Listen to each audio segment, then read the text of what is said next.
अब वक्त हो गया है मध्य प्रदेश और छत्तीसगढ़ के साथ साथ देश और दुनिया की उन तमाम खबरों का जो आज पूरे दिन सुर्खियों में रही। हम आपको दिखाएंगे वो स्पेशल रिपोर्ट जिसमें होंगी देश और दुनिया की तमाम बड़ी खबरें। तो चलिए शुरू करते हैं आज का स्पेशल रिपोर्ट।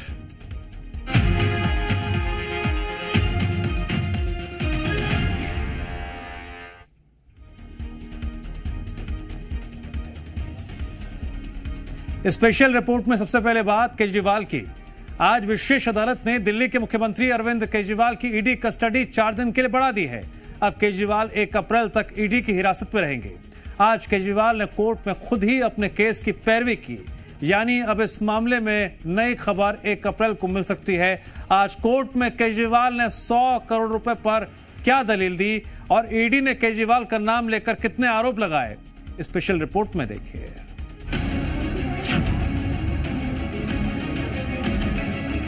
एक पॉलिटिकल षड्यंत्र है, जनता इसका जवाब देगी। मुख्यमंत्री अरविंद केजरीवाल ने जो बयान कोर्ट के बाहर दिया, उसी को आधार बनाकर उन्होंने विशेष अदालत में भी बड़ा खुलासा किया। केजरीवाल ने खुद अपने केस की पैरवी की और ऐसा करने वाले वो देश के पहले सीएम बन गए हैं। अरविंद केजरीवाल ने कहा कि मेरे खिलाफ 4 बयान हैं और जिस बयान पर चांदनी चौक का जेब कतरा भी गिरफ्तार न हो, उस पर मुझे गिरफ्तार किया गया है। ईडी की तरफ से इसका जवाब attorney solicitor general SV Raju ने दिया। उन्होंने कहा कि मुख्यमंत्री कानून से ऊपर नहीं है, कानून की नजर में वो भी एक आम इंसान के बराबर ही हैं। अपना पक्ष रखते हुए केजरीवाल ने कहा कि ईडी अब तक 31,000 पन्नों के दस्तावेज जमा कर चुकी है और मेरा सिर्फ 4 बयान में जिक्र आता है।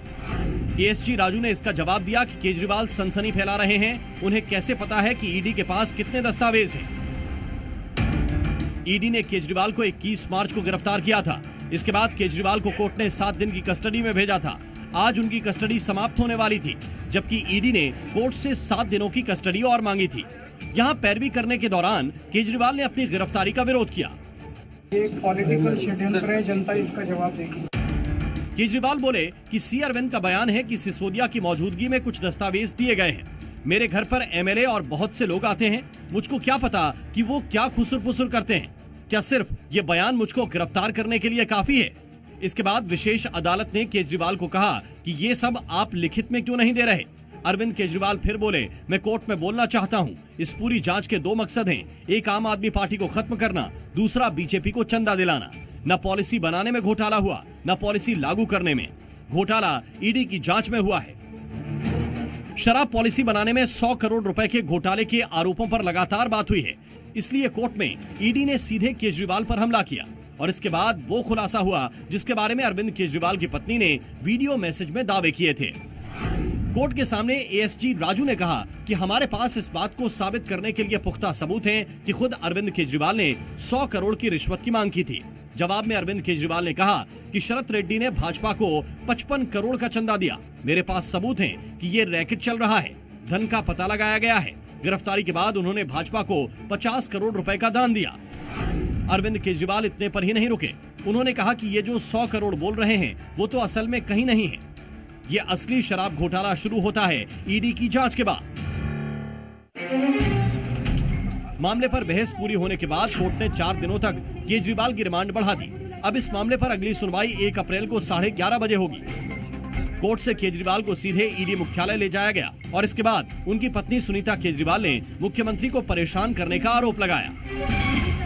हेल्थ अभी ठीक नहीं है, आपके CM को बहुत तंग किया जा रहा है, बहुत परेशान किया जा रहा है, जनता जवाब देगी। कोर्ट में जो सुनवाई हुई उसमें एक और बड़ा मुद्दा केजरीवाल के घर मिले मोबाइल डिवाइस को लेकर है। ईडी ने बताया कि 21 मार्च को अरविंद केजरीवाल के घर पर उनके 4 डिजिटल डिवाइस को ईडी ने जब्त किया था। हालांकि आज कोर्ट में ईडी ने बताया कि अरविंद केजरीवाल ने अभी तक मोबाइल का पासवर्ड नहीं दिया है। वो वकीलों से बातचीत के बाद ये तय करेंगे कि पासवर्ड देना है या नहीं। हालांकि ईडी ने यह भी कहा कि अगर केजरीवाल पासवर्ड नहीं देते हैं तो ऐसी सूरत में पासवर्ड ब्रेक करके मोबाइल के डेटा की जांच की जाएगी। कोर्ट में केजरीवाल ने षड्यंत्र के आरोप लगाए हैं और उसके बाद से मामले पर राजनीति शुरू हो गई है। आम आदमी पार्टी को तोड़ने के लिए, हमारी दिल्ली और पंजाब में सरकार गिराने के लिए ऑपरेशन लोटस चलाया जा रहा है। मुझे लगता है केवल और केवल सनसनी फैलाने से और आए दिन नए झूठ को प्रचारित करने से अगर कोर्ट राहत देने वाली होती तो कोर्ट पहले ही राहत दे देती। ईडी ने इस मामले में कुछ और लोगों को समन देने का दावा किया है।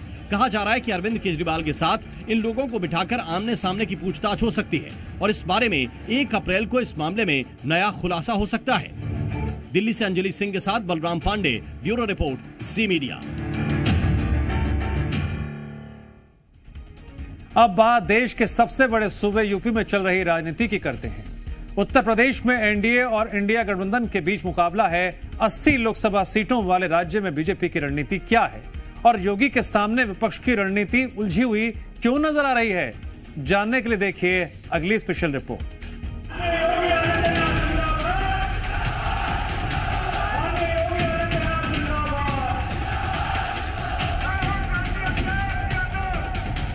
आपके यहाँ तो पहले चरण में ही चुनाव 19 अप्रैल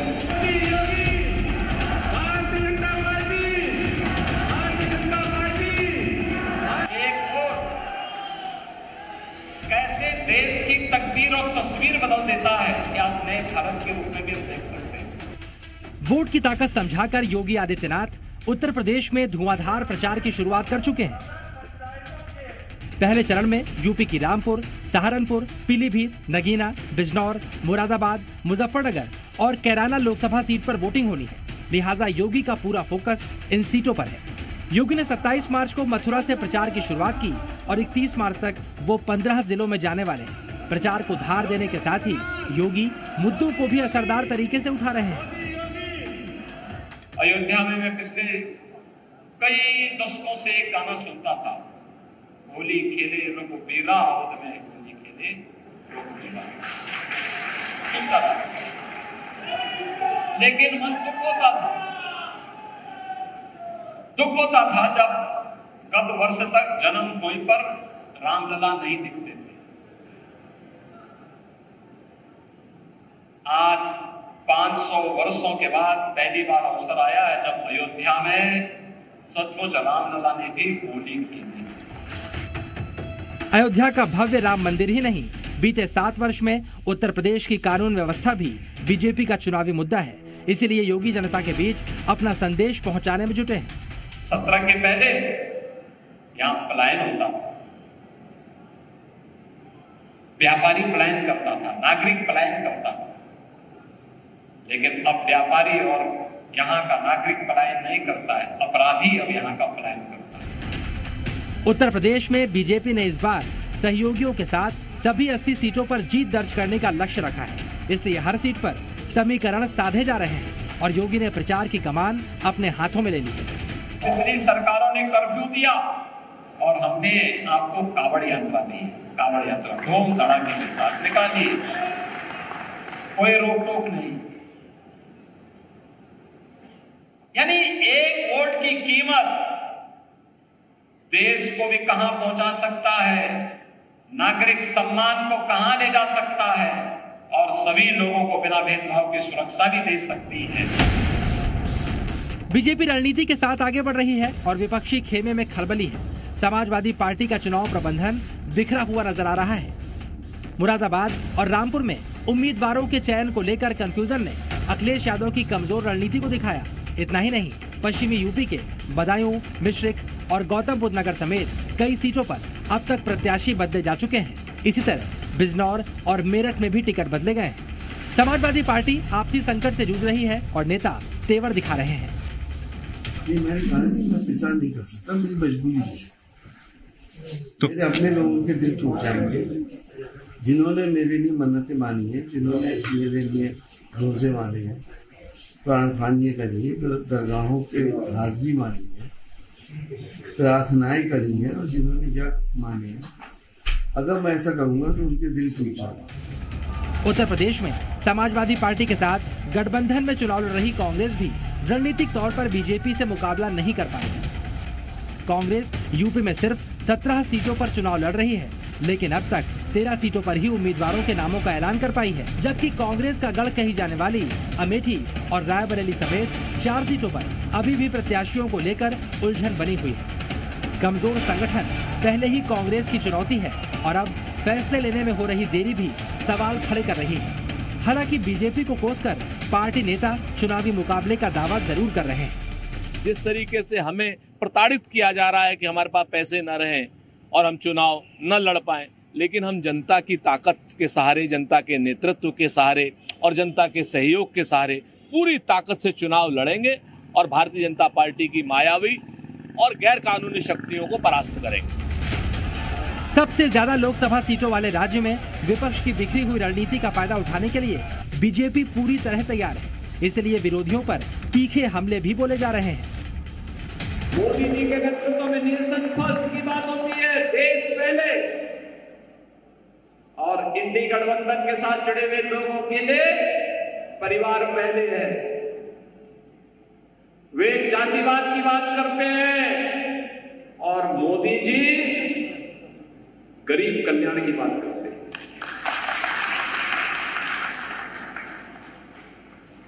वे तुष्टीकरण की बात करते हैं, मोदी जी कहते नहीं, हमें संतुष्टि पे ध्यान देना होगा, सबका साथ सबका विकास। उत्तर प्रदेश में सभी 7 चरणों में लोकसभा का चुनाव होना है। ऐसे में चुनाव प्रबंधन बड़ी चुनौती है, लेकिन बीजेपी और योगी की रणनीति के आगे विपक्ष फिलहाल उलझा हुआ है। योगी प्रचार अभियान पर निकल चुके हैं और विपक्षी पार्टियां उम्मीदवारों के चयन की चुनौती से ही बाहर नहीं निकल पा रही। ब्यूरो रिपोर्ट, जी मीडिया। राजस्थान की औद्योगिक राजधानी कहे जाने वाले कोटा से इतनी खबरें व्यापार की नहीं उठती जितनी कामयाबी के प्रेशर में दम तोड़ने वाले छात्रों की आती है। साल 2024 के अभी सिर्फ 3 महीने ही बीते हैं और 90 दिनों में 7 छात्र खुदकुशी कर चुके हैं और इसके पीछे की वजह है दबाव।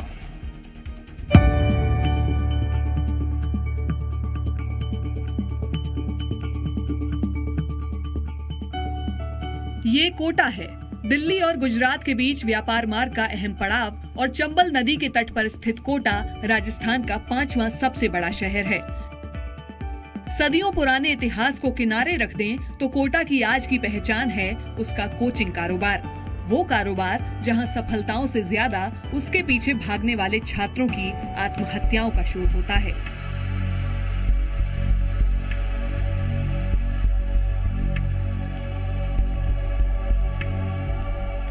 इसी शोर में एक और छात्रा ने अपना दम घोंट लिया। लखनऊ की रहने वाली 20 साल की सौम्या कोटा में नीट की कोचिंग कर रही थी। कोटा के महावीर नगर इलाके में रह रही सौम्या बीते 1 साल से कोचिंग ले रही थी, लेकिन कल उसने हॉस्टल के कमरे में फांसी लगाकर खुदकुशी कर ली। परिवार को घटना की जानकारी दी गई और अब पुलिस मामले की जांच कर रही है। हमने तुरंत मौके पर टीम गई पुलिस की और एफएसएल टीम को भी मौके पर भेजा और आज उसका बोर्ड से पोस्टमार्टम करा रहे हैं और परिजनों को इन्फॉर्म कर दिया था तुरंत। जाहिर है ये आत्महत्याएं वहां पढ़ने वाले लाखों बच्चों का मनोबल कमजोर करती हैं, लेकिन साथ ही कोटा में कोचिंग लेने वाले छात्रों के मानसिक दबाव और अकेलेपन का सबूत भी पेश करती हैं। बातचीत कम हो जाना, कहीं न कहीं संकोच की जो भावना होती है, जो एक मन की दहशत होती है, वो पहचानी नहीं जाती है। तो फैमिली एंड पर्सनल लाइफ जो होती है सबसे पहले वो ठोकर खाती है। कहीं ना कहीं इंसान में एक उदासीनता की जो भावना होती है या उसका एक बेबस रहने का जो एक मिजाज का मसला होता है और लो सेल्फ एस्टीम, निराश हो जाना, ये बातों को पहचाना नहीं जाता है कई बार। अपनों की उम्मीद और सपनों के बोझ से भरे कोटा में शायद ही ऐसा कोई महीना जाता होगा जब वहां औसतन एक छात्र अपनी जान नहीं गंवाता, लेकिन हारते बच्चों को करो या मरो के दबाव से बाहर निकाला जा सकता है। आने वाले कुछ महीने कॉम्पिटिटिव एग्जाम से भरे हुए हैं। 4 से 12 अप्रैल तक जेईई मेंस परीक्षा होगी। 26 मई को जेईई एडवांस परीक्षा होने वाली है। 5 मई को नीट यूजी परीक्षा होनी है। 15 से 31 मई तक सीयूईटी यूजी एग्जाम होगा, जिनमें लाखों छात्र बैठेंगे और अपने सपनों की तरफ पहला कदम बढ़ाएंगे। इसलिए जरूरी है कि माता पिता बच्चों के साथ रहें। घर से दूर प्रतियोगी परीक्षाओं की तैयारी कर रहे बच्चों से उनके माता पिता लगातार बात करते रहें, ताकि बच्चा अकेला महसूस न करे और परेशानी को साझा कर सके।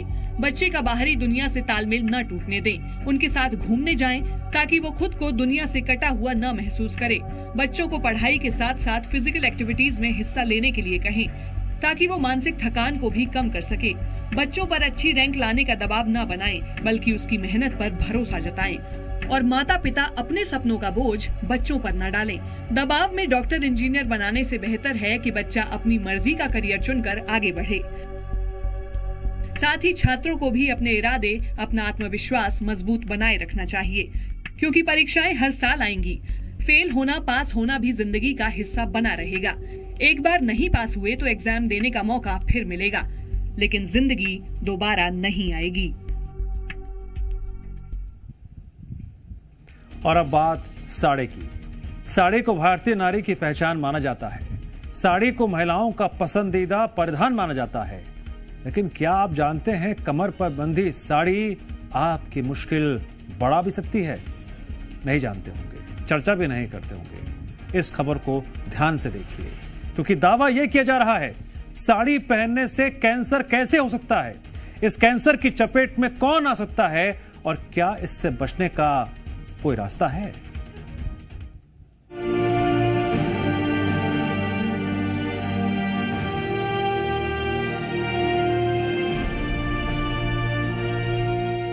साड़ी को भारत और भारतीय नारी की पहचान माना जाता है। 5.5 मीटर लंबा ये परिधान सदियों से भारतीय महिलाओं का पसंदीदा पहनावा रहा है। लेकिन यही साड़ी महिलाओं की परेशानी का सबब बन सकती है। हालांकि इसमें पूरा दोष साड़ी का नहीं है।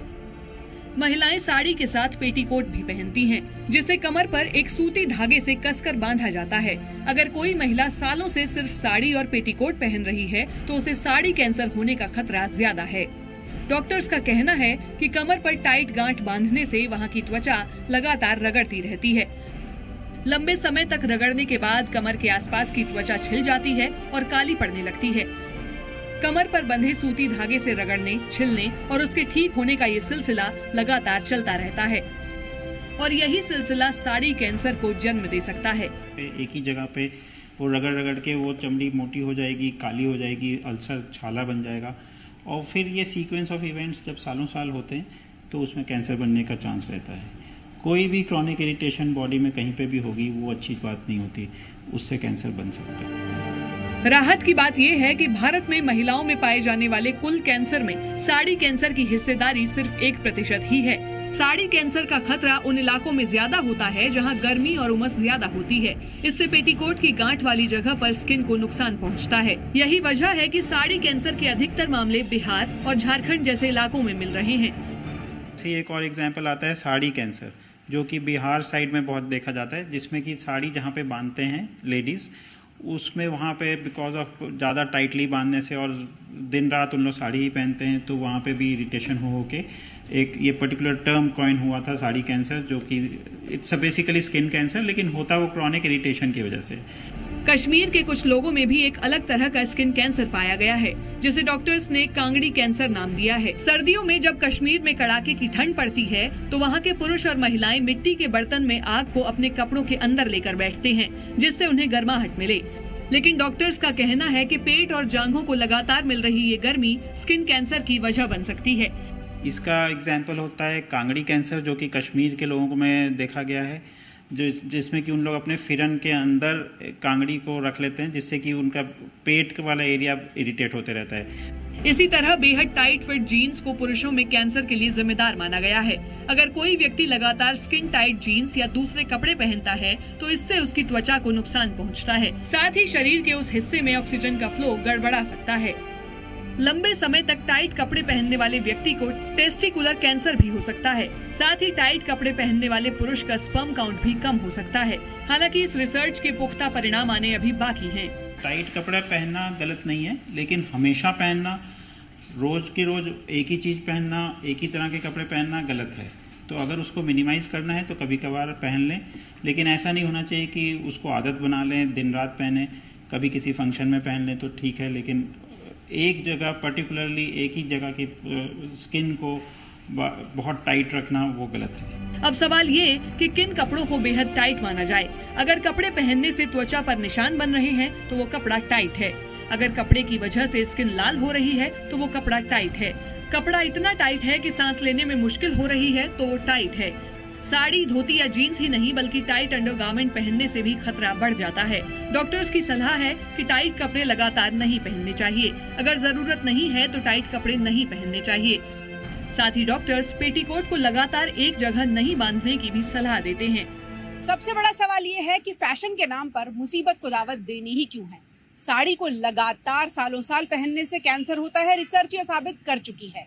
टाइट जीन्स से कैंसर होता है या नहीं, इस पर रिसर्च चल रही है। समाधान आसान है, अपनी सेहत को आराम देने वाले कपड़े पहने और ये वो कैंसर हैं जो आप अपनी आदतों को सुधार कर टाल सकते हैं, तो इन्हें जरूर टालें। पूजा मक्कड़, जी मीडिया। उत्तर प्रदेश के शाहजहांपुर जनपद में एक चकित कर देने वाला मामला सामने आ गया है। यहां पर सरकारी डॉक्टर उस वक्त सदमे पर पड़ गए जब एक युवक सरकारी एम्बुलेंस से भगवान गिरधर गोपाल की मूर्ति को लेकर अस्पताल पहुंच गया। लगातार रोते हुए युवक ने डॉक्टर को भगवान लड्डू गोपाल को चोट लगने की बात कही। फिर क्या हुआ, देखिए। सरकारी डॉक्टर उस वक्त सकते में पड़ गए जब एक युवक सरकारी एम्बुलेंस से भगवान गिरधर गोपाल की मूर्ति को लेकर अस्पताल पहुंचा। लगातार रोते हुए युवक ने डॉक्टर को भगवान लड्डू गोपाल को चोट लगने की बात कही और उनका इलाज करने के लिए रोता रहा। लोगों की भीड़ बढ़ने और युवक की भगवान लड्डू गोपाल के प्रति आस्था देखकर डॉक्टर ने बकायदा भगवान लड्डू गोपाल को भर्ती किया और उनका इलाज किया। लड्डू गोपाल के लिए अटूट आस्था का ये मामला शाहजहांपुर का है। खुटार थाना क्षेत्र के सुजानपुर गांव का रहने वाला रिंकू की भगवान लड्डू गोपाल में अटूट आस्था है। रिंकू रोज की तरह भगवान लड्डू गोपाल को स्नान करा रहा था। इसी दौरान उसके हाथ से भगवान लड्डू गोपाल की मूर्ति अचानक छूटकर जमीन पर गिरी। भगवान लड्डू गोपाल को चोट लगने की बात कहकर उसने रोना शुरू कर दिया। इसके बाद उसने 108 नंबर पर फोन लगाकर एम्बुलेंस बुलवा ली। एम्बुलेंस पर तैनात स्वास्थ्यकर्मी ये देखकर हैरान रह गए कि घायल होने वाला कोई इंसान नहीं बल्कि भगवान लड्डू गोपाल की मूर्ति है। हालांकि स्वास्थ्य कर्मियों ने मूर्ति का चेकअप किया और ठीक होने की बात कही, लेकिन इसके बावजूद रिंकू एम्बुलेंस के जरिए सामुदायिक स्वास्थ्य केंद्र पहुंचा, जहां पहुंचकर उसने जोर जोर से रोना शुरू कर दिया और लड्डू गोपाल का इलाज करने की गुहार लगाता रहा। रिंकू की भगवान लड्डू गोपाल के लिए भक्ति देखकर डॉक्टर ने बकायदा लड्डू गोपाल को अस्पताल में भर्ती किया और उनका इलाज किया। इस दौरान अस्पताल के बाहर तमाम लोगों की भीड़ लग गई। स्वास्थ्य कर्मियों ने लड्डू गोपाल को ठीक ठाक बताकर वापस रिंकू और उसकी मां को घर भेज दिया। भगवान लड्डू गोपाल के प्रति अटूट आस्था और भगवान का सरकारी इलाज जिले में चर्चा का विषय बना हुआ है। सही है, कोई दिक्कत नहीं हुई है भैया, जानो देखो इधर, परेशान ना हो, इधर देखो, इधर देखो, कोई दिक्कत नहीं हुई है, डॉक्टर कह रहे कोई दिक्कत नहीं हुई है। उसने एम्बुलेंस 108 को कॉल किया होगा जी। उसके बाद में एम्बुलेंस वहां पहुंची और लेने गई तो पता चला कि लड्डू गोपाल की मूर्ति है, जिसको स्नान करा रहा होगा, वो गिर गई होगी जी। वो बहुत रो रहा है, ऐसा लगता है कि श्री कृष्ण का बहुत बड़ा भक्त है जी। इस वजह से उसे सांत्वना दे दी गई है कि हाँ सब ठीक है। और यहाँ वक्त है ब्रेक का।